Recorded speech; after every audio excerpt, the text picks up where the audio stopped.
Carter that picked the wildwood flower on the guitar. I found out that that wasn't really necessarily so. And the Carter family's changed a little bit down through the years, and I would really like to have you hear some of these old classic Carter family songs tonight. You might have heard some of them. You may never have heard any of them. I couldn't care less. We're going to sing you a bunch of them anyway. Ladies and gentlemen, this is the Carter family, my sister Helen Carter, my daughter Carlene, my daughter Rosey, and here's some Carter family songs.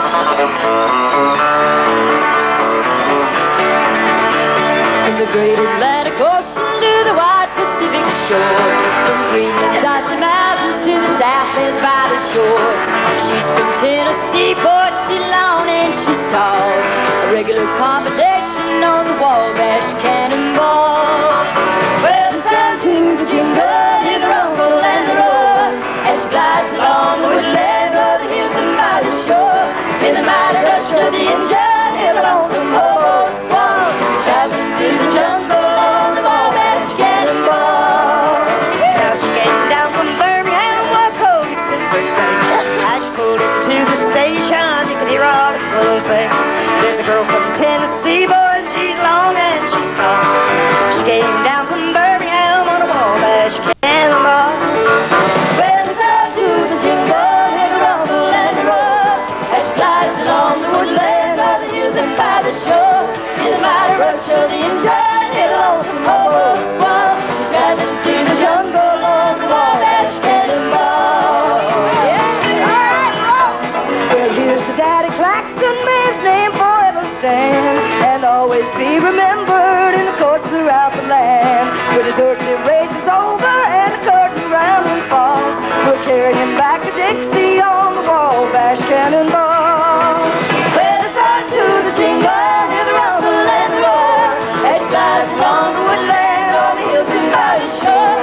In the mighty rush of the engine, hear the lonesome hobo squall, she's traveling through the jungle on the Wabash Cannonball.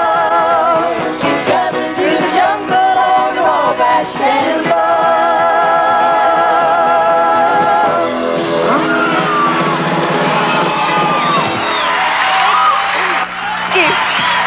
Thank you very much.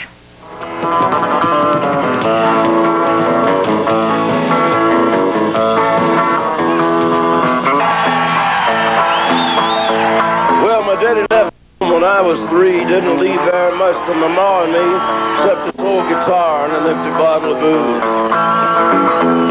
Now, I don't blame him cause he run and hid, but the meanest thing that my daddy ever did was before he left, he went and named me Sue. Well, he must have thought that it was quite a joke, and it got a lot of laughs from lots of folks.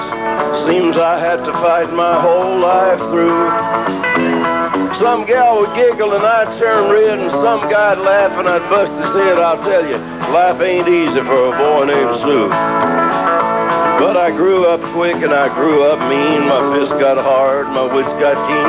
Roamed from town to town to hide my shame. But it made me a vow to the moon and stars, I'd search the honky-tonks and bars, kill that man that give me that awful name. It was Gatlinburg in mid-July, and I just hit town and my throat was dry. Thought I'd stop and have myself a brew.